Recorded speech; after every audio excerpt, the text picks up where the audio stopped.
The Maharaja of Pratibandapuram is the hero of this story. His name is Jang Bahadur, but his name is often shortened as the Tiger King.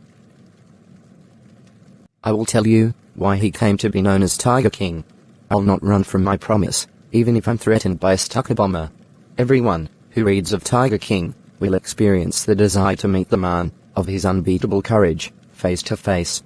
The way Bharat said to Ram about the death of Dashrath, the Tiger King has also reached that final place of all living creatures. In other words, the Tiger King is dead. The manner of his death is a matter of extraordinary interest. It will be revealed only at the end of the tale. The most fantastic aspect of his death was that, as soon as he was born, astrologers had predicted that one day, the Tiger King would have to die. The child will grow up to become the warrior of warriors, hero of heroes, champion of champions, but... When forced to continue, he said, "This is a secret, which should not be revealed. And yet, we are forced to speak out. The child born under this star will one day have to meet its death." At the moment, a great miracle took place. Some words came from the 10-day-old king. O wise prophets! Everyone was surprised and confused. Then, the 10-day-old child again spoke. O wise prophets! It was I who spoke. Now, there was no doubt that the child spoke the words. All those who are born will one day die. We don't need your predictions to know that. There would be some sense in it, if you could tell us the manner of that death. The chief astrologer looked at the child. A baby, barely 10 days old, speaks. Not only that, he raises intelligent questions. Incredible.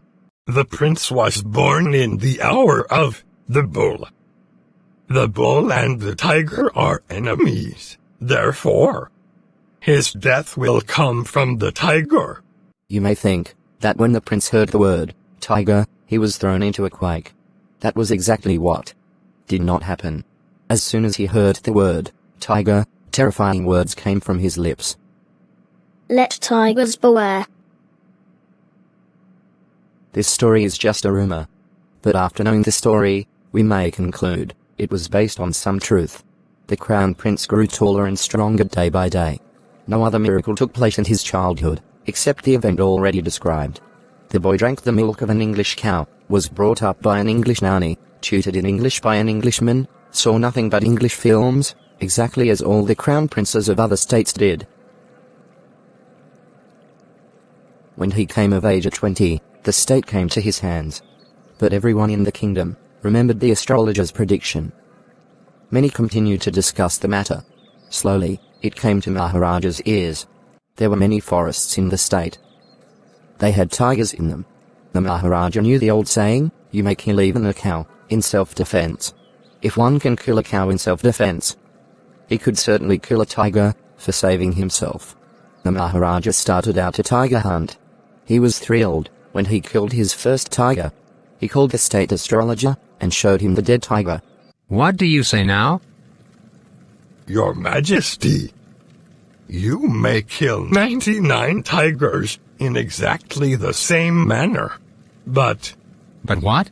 Speak without fear. But you must be very careful with the 100th tiger. What if the 100th tiger were also killed? Then, I'll tear up all my books on astrology, set fire to them, and I'll cut my tuft, crop my hair short, and become an insurance agent. From that day onwards, it was celebration time for all the tigers inhabiting the state. Because the state had banned tiger hunting by anyone, except the Maharaja. A proclamation was issued to effect that, if anyone dared to throw even a stone at a tiger, all his wealth and property would be confiscated. The Maharaja swore that he would attend to all other matters only after killing the 100 tigers. Initially, he seemed well set to realize his wish. Not that he faced no dangers. There were times when the bullet missed its mark, the tiger jumped upon him, and he fought the animal with his bare hands. But each time, it was the king who won. Another time, he was in danger of losing his throne. A high-ranking British officer visited the state. He was fond of hunting tigers, and even fonder of being photographed with the tigers he had shot. As usual, he wished to hunt tigers in the state. But the Maharaja was firm. He refused permission. I can organize any other hunt. You may go on a boar hunt. You may conduct a mouse hunt. We are ready for mosquito hunt. But tiger hunt? That's impossible. The British officer's secretary sent message to the Maharaja, through Edwin, that the officer himself would not kill the tiger. The Maharaja could do the actual killing, because what was important for him was a photograph of himself holding the gun and standing over the tiger's dead body. But the Maharaja didn't agree even to this proposal. If I agree now, what will I do if other British officers turned up for tiger hunts? Because he prevented a British officer from fulfilling his desire, the Maharaja stood in danger of losing his kingdom itself. The Maharaja and Edwin held deliberations over the topic. As a result, a telegram was dispatched to a famous British company of jewelers in Calcutta. Sent sample of expensive diamond rings of different designs. Some 50 rings arrived. The Maharaja sent all the rings to the British officer's wife. The king and the minister expected that she would choose 1 or 2 rings and send the rest back. Within no time, she sent her reply. Thank you very much for your gifts. In 2 days, a bill for 3 lakh rupees came from British jewelers. The Maharaja was happy that though he had lost 3 lakh rupees, he had managed to retain his kingdom. The Maharaja's tiger hunts continued to be successful. Within 10 years, he had killed 70 tigers. And then, an unexpected hurdle brought his mission to a standstill. The tiger population became extinct in the forests of Pratibandapuram. Who knows whether the tigers practiced birth control, or harakiri? Harakiri means a ritual suicide. Or the tigers simply ran away from the state because they desired to be shot by British hands only? Anyway, the Maharaja sent for Edwin. Waving his gun, he asked from Edwin, Diwan Saheb, aren't you aware of the fact that 30 tigers still remain to be shot down by this gun of mine? Your Majesty, I am not a tiger. Which idiot would call you a tiger? No, and I'm not a gun. You're neither tiger nor gun, Diwan Saheb. I called you here for a different purpose. I have decided to get married. Your Majesty, I have 2 wives already. If I marry you... Don't talk nonsense. Why should I marry you? What I want is a tiger. Your Majesty, please think it over. Your ancestors were married the sword. If you like, marry the gun. A tiger king is more than enough for the state. It doesn't need a tiger queen as well.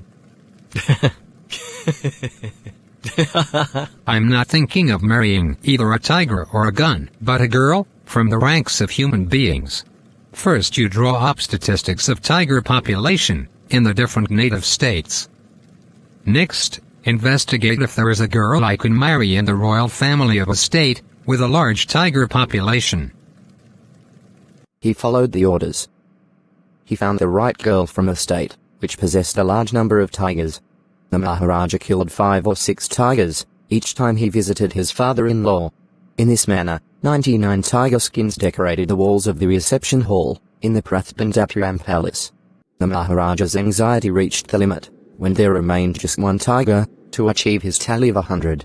He had this one thought during the day and the same dream during the night. Now, the tigers became extinct.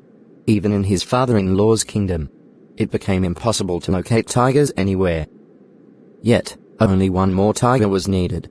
If he could kill just 1 single beast, the Maharaja would have no fears left. But, he had to be extremely careful with that last tiger. What had the chief astrologer said? But you must be very careful with the 100th tiger. True enough. Tiger is a savage beast. One must be cautious of it. Savage means violent. But where was that 100th tiger to be found? It seemed easier to find tiger's milk than a live tiger. Thus, the Maharaja was sunk in depression. But soon came the happy news. In his own state, sheep began to disappear frequently from a hillside village. First it was verified that this was not the work of Kadamian Saheb or Virazami Naika. They both were famous for their ability to swallow sheep whole. Surely, a tiger was at work. The villagers ran to inform the Maharaja.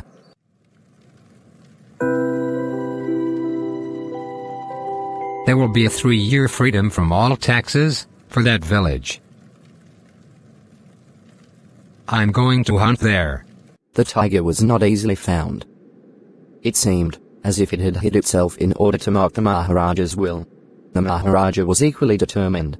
He refused to leave the forest until the tiger was found. As the days passed, the Maharaja's fury rose alarmingly. Many officers lost their jobs. One day, his rage was at its height. Double the tax in that village. The people will become discontented. Then our state too will fall a prey to the Indian National Congress. In that case, you may resign from your post. If Maharaja does not find the tiger soon, the results could be disastrous. His life will return only if he sees the tiger that was brought from the People's Park in Madras, which is hidden in my house. At midnight, when the town slept in peace, Dadwan and his wife dragged the tiger to the car and shoved it into the seat. Dadwan himself drove the car straight to the forest, where the Maharaja was hunting. When they reached the forest, the tiger launched its satyagraha and refused to get out of the car. Dadwan got exhausted in his efforts to pull the beast out and push it down to the ground. On the next day, the tiger wandered in Maharaja's presence and stood, as if saying, "Master, what do you command from me?" With boundful joy, the Maharaja aimed at the tiger with his gun. The tiger fell down. I have killed the 100th tiger. My vow has been fulfilled. The Maharaja ordered that the dead body of the tiger would be brought to the capital in grand procession, and went away in his car. After he left, the hunters took a closer look at the tiger. The tiger looked at them, rolling its eyes, puzzled. The tiger is not dead. The bullet has missed it. It had become unconscious because of the bullet passing near him. What should we do now? Maharaja must not come to know that he has missed the target. If he does, we can lose our jobs. One of them shot the tiger. This time, the tiger was killed. Then, as commanded by the king, the dead tiger was taken in procession through the town and buried. A tomb was erected over it. A few days later, the Maharaja's son's 3rd birthday was celebrated. Before, the Maharaja was focused entirely on tiger hunting. He had no time for his child. But now, the king turned his attention to the child. He wished to give him special gift on his birthday. He went to the shopping center and searched every shop, but couldn't find any suitable gift.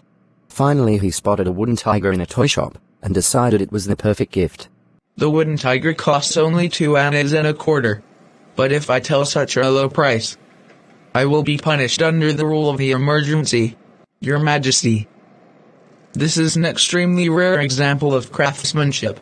A bargain at 300 rupees. Very good. Let this be your offering to the crown prince on his birthday. On that day, father and son played with that tiny little wooden tiger. It had been carved by an unskilled carpenter. Its surface was rough. Tiny slivers of wood stood up all over it. One sliver went into the Maharaja's right hand. He pulled it out with his left hand and continued to play with the prince. The next day, infection flared in the Maharaja's right hand. In 4 days, it developed into a swelling, which spread all over the arms. 3 famous surgeons from Madras were brought in. They decided to operate. The operation took place. They came out of the operation theatre and announced, "The operation was successful. The Maharaja is dead." In this manner, the 100th tiger took its final revenge upon the Tiger King.